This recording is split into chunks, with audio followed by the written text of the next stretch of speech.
Welcome to the deep dive. You said us your sources, and we're here to pull out the key insights, give you a solid understanding of a topic without, drowning you in information. Exactly. Think of it as your shortcut to getting well-informed fast. We find the crucial bits for you. And today, we're diving into something fascinating. The power of our internal dialogue. That voice inside our heads. Yeah, and how it really affects our performance. We're looking at this, interestingly, through the lens of golfers. Right. We've got insights from pros like David Ferret, Tom Weiskopf, the instructor Harvey Penick, and, well, legends like Nicklaus Miller, Watson, Bobby Jones. And what's great is these lessons from golf, they apply way beyond the fairway. Absolutely. So our mission for you today, understand how getting a handle on your thinking can boost your performance, really in any area, and cut down on stress. We're aiming for those aha moments, the actionable stuff you can actually use. Okay, let's get into it. Let's start with something that honestly kind of surprised me about the mental side of sports, particularly golf. Oh yeah, what's that? David Ferret pointed out that top tennis players, they win maybe 90% of the time. But top golfers, they lose 90% of the time, maybe even more. Wow, 90% loss rate for the top players. That's stark. It really is. It just highlights that resilience is key, especially in golf. Success isn't always about the win column. It's about bouncing back constantly. A huge life lesson right there. That completely reframes it. Tennis, you can dominate. Golf, even the best are dealing with failure much more often in terms of winning events. Mental toughness must be off the charts. Unbelievably so. You have to process those setbacks. And Tom Weiskopf, he was known for his temper early on. Right, I remember that. But after his 1995 U.S. Senior Open win, he reflected on how his thinking totally changed. He realized his negativity used to just sabotage him. A classic case of negative self-talk, sounds like. Totally. But by 95, he said he'd never played better, never got mad, never lost concentration, never thought about the next shot, and instantly forgot the last one. That's a mental superpower, just letting go moment to moment. Complete mindset reset, which fits perfectly with what Harvey Penick taught. The legendary instructor. He warned golfers, don't let bad breaks mess up your thinking and poison your attitude. Protect that mental space. And Pinnock really zeroed in on that time between shots, right? Those 5-10 minutes. That seems to be the battleground. It's so easy for the mind to drift then. Yeah, thinking about the next hole or the prize money. Or dwelling on that last terrible shot. Penick was blunt. You reach your rewards stroke by stroke, not in the future. Always back to the present. That focus, that mindfulness, Penick called it, washing your mind clean each time while walking to your next shot, seems like a core trait of champions. Okay, so the mental game is obviously huge. But the million-dollar question, how do we actually get control? How do we, restructure our thinking? Well, first off, it's interesting that these aren't just like folksy tips from golfers. Yeah. These strategies line up pretty closely with cognitive behavioral therapy, CBT. That's a standard approach psychologists use, linking thoughts, feelings, and actions. Okay, so there's real psychological science backing this up. That adds weight. And Jack Nicklaus, the golden bear. He had some powerful things to say, like correct thinking plus a measure of self-control will not only tame tension, but actually make it work for you. Make tension work for you, not just get rid of it. Exactly, harnessing it, turning pressure into focus. And the sources really hammer home the importance of routines. Pre-swing, in-swing, post-swing. Yeah, as anchors for that correct thinking. They create these mental tracks to keep you present, focused on the shot itself, not lost in, say, the mechanics of your swing. Right, moving from that big picture to a laser focus on the ball flight, the outcome you want. And the post-swing part isn't just physical. It involves that internal chat, the images you hold. And this mental prep starts even before the course, right? With game planning. Definitely. Knowing your clubs, your targets for each hole, especially crucial on courses you don't know well. Asking playing partners for advice on hazards carries. Yeah, and I loved the point about not just automatically grabbing the driver on every par 4 or 5. It's strategic. Play smart, not just hard. And then there's mental rehearsal, visualizing success beforehand. Drawing on past wins, past good shots. That visualization piece seems key for building that mental blueprint. And then they talk about this swing key idea. Right. Both Nicklaus and Johnny Miller's use this, like one single feeling or focus point for the swing. Some of you lock it on the range and then just trust it for the whole round. No tinkering mid-play. Tom Watson said something similar. When he played his best, he wasn't thinking about much at all. Maybe not even a specific swing thought, just the shot itself. letting the habit take over. And Bobby Jones put it so well.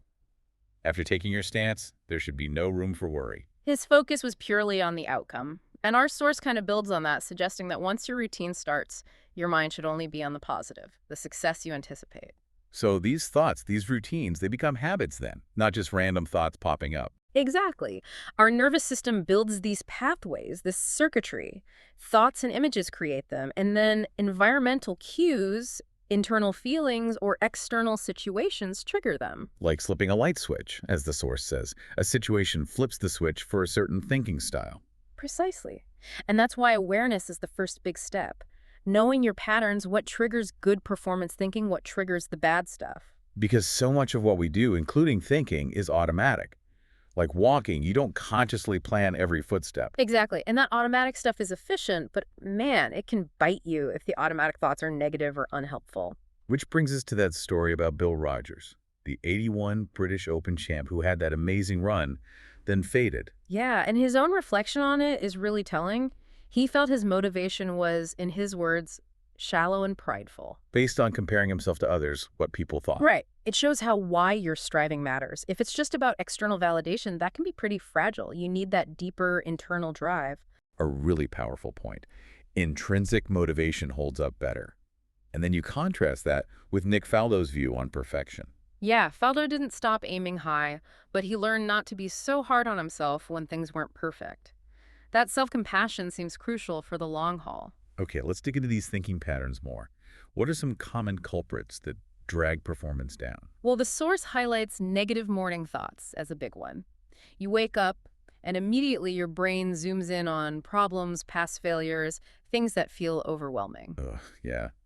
That definitely sets a bad tone for the day. Starts you off in a hole. Totally. It creates a bad mood, kills concentration, ramps up your nervous system. You feel stressed, anxious, maybe irritable, and that absolutely carries on to the course or into your workday, whatever it is. So what's the flip side? What does the mental state look like for athletes at their absolute peak? It's quite a list. 100% focus on the present, total relaxation, deep confidence, things feeling like they're in slow motion. Effortless control. Yeah, a sense of effortless control, like you're not even trying that hard, a mind clear of other thoughts, no baggage from outside issues, playing for the sheer enjoyment of it.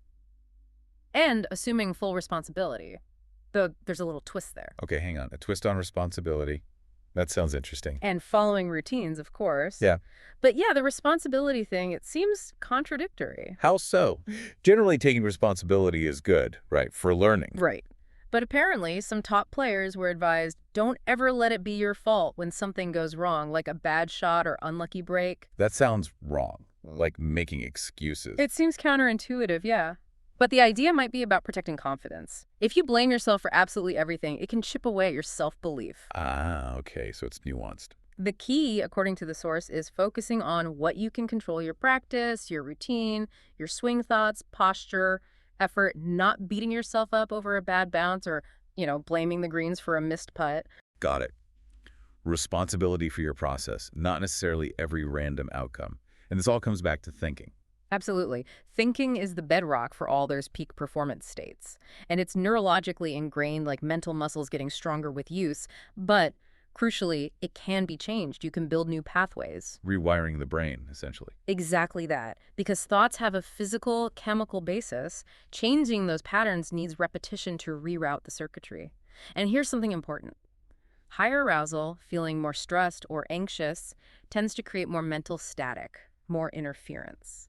So, yes, we can control thoughts, but changing those deep habits takes real practice, especially under pressure. Which brings us to that common advice: just be positive. Easier said than done, right? We seem wired to complain sometimes. It feels like a default setting, doesn't it? And those negative thoughts, complaints, judgments, they churn out negative emotions. Gary Player apparently felt this so strongly he'd literally leave a room if negativity started. Wow, that's commitment. It shows how much our mental environment matters. And there's an interesting link suggested between judging others and worrying about how they judge you. Maybe being less judgmental outwardly could help reduce that self-consciousness. Okay, so we know why controlling thoughts matters, and we've seen some helpful and unhelpful patterns. How do we start doing it? Taking control. First step, the source really stresses this: awareness, thought tracking. Simply noticing those chains of thought, the themes that keep popping up. Like dominoes. One thought triggers the next in a predictable sequence. Exactly. And once you see the pattern, you can ask, is this helpful? Is this calming me down or winding me up? Is it helping my performance or hurting it? On the course, off the course. The example of waking up agitated about your to-do list, that's a really clear, everyday negative theme many people probably recognize. Right. And reflecting on your best performances is useful too. What were you thinking then? Focused, calm, confident? Or were you worrying? That thought-tracking exercise seems pretty revealing. Picturing thoughts as chain links, thinking about the night before a big tournament. Or before your best ever round. What were those specific thoughts? What was the theme? Were they supportive, fearful? And then on the first tee, crowd watching. What pops into your head? Asking yourself, does this thought pattern set me up for success or failure? Do I need to change this? That feels like the start of real self-awareness. And noticing the parallels between on-course and off-course thinking is huge. Those same stressful thought loops probably show up in both places. It all comes back to that chain link idea. One thought cues the next. But if you can break a link, You can change the behavior. Even simple things like deep breathing or consciously slowing your movements can interrupt an anxiety chain. which leads us right into thought stopping, Yeah. a way to actively break that chain. It is. It's a technique from cognitive therapy designed specifically to block those unhelpful thoughts right when they happen. Like dwelling on the shot you just duffed, or worrying about your score or what others think, or just random distracting thoughts. Exactly. The technique itself is practical. Step away. Take a deep, slow, diaphragmatic breath. Maybe scan your body for tension. Silently tell yourself stop or quiet while focusing on relaxing. Then bring your focus back to the present moment. Feel the club, the ground. Maybe recall a great shot you hit before. Visualize success now. Then restart your routine. Right. And the story about Annika Sorenstam literally telling herself shut up to refocus before sinking a winning putt, that shows how powerful even a simple, forceful interruption can be. And it's not just for golf, right? You can use this day to day. Absolutely. Focusing hard on your current task at work. Or if thoughts keep you awake, counting backwards from 100, visualizing numbers, progressive relaxation, those things interrupt the racing mind. Okay, so thought stopping is the immediate block. But what about those recurring negative loops? That's where rational dialogue comes in. Exactly. Thought stopping is the interruption. Rational dialogue is the redirection. You don't just stop the bad thought. You challenge it and replace it with something more constructive. So awareness first, then the breathing and relaxation. Then you actively remind yourself why the negative thinking is harmful and consciously steer your thoughts toward success. Yeah, becoming your own supportive coach. Recalling past successes, using positive imagery. The example given is great. Someone tells you your score at the turn, you're playing well, and suddenly your mind races. You rush, hit a bad shot. Happens all the time. So you'd use thought stopping. Whoa! Slow down, be quiet, then rational dialogue. Create a new thought chain. Okay, focus only on this next shot. Remember that great drive on the fourth hole, I can do that again. Visualize the fairway. Slow down the routine. Breathe. Step by step, building a positive mental sequence. That makes sense. Interrupt, then consciously rebuild. Right. And that final exercise, the scenario. Yeah, birdieing 3 of the first 4, feeling great, then stepping onto a par 5. What are your first thoughts? Check those links. Are they helpful? Are they keeping you present and relaxed? Or are they jumping ahead, creating pressure? Right. And if they're not helpful, how would you use thought stopping and rational dialogue right there on the tee? What would supportive self-talk sound like? Something like, okay, deep breath, one shot at a time, stick to the routine, keep hitting solid shots. Exactly. And then the scenario continues. You pull the drive into the trees, recovery hits a branch, you end up on the cart path miles from the green. Now what? Oh man, frustration station. So what are the thoughts now? Still focused on the next shot. Supportive. Patient. Or are you spiraling about the score? And that's where the John Huston story comes in. 1992 Disney classic. Birdied the first 3, disaster on the 5th trees, cart path. But he hit an incredible shot off the path, saved par, and his thought was, maybe it is my day. He went on to win. Incredible mental turnaround.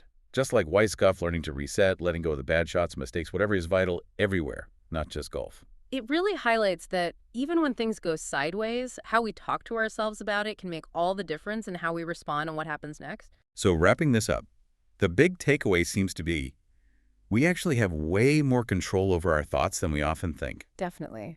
And learning to manage that internal chatter isn't just, navel gazing. It directly impacts how we perform, how stressed we feel, our overall well-being. And we've talked through some really practical tools.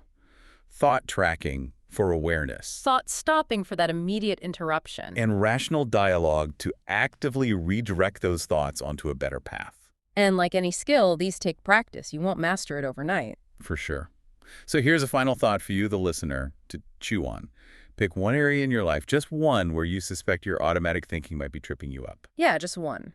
And this week, try a little thought tracking. Just notice the patterns without judgment initially. Because simply becoming aware of those automatic thoughts, that really is the crucial first step towards unlocking more potential and, maybe just as importantly, cutting out a lot of unnecessary stress. It's about empowering yourself by understanding what's going on inside your own head. Food for thought.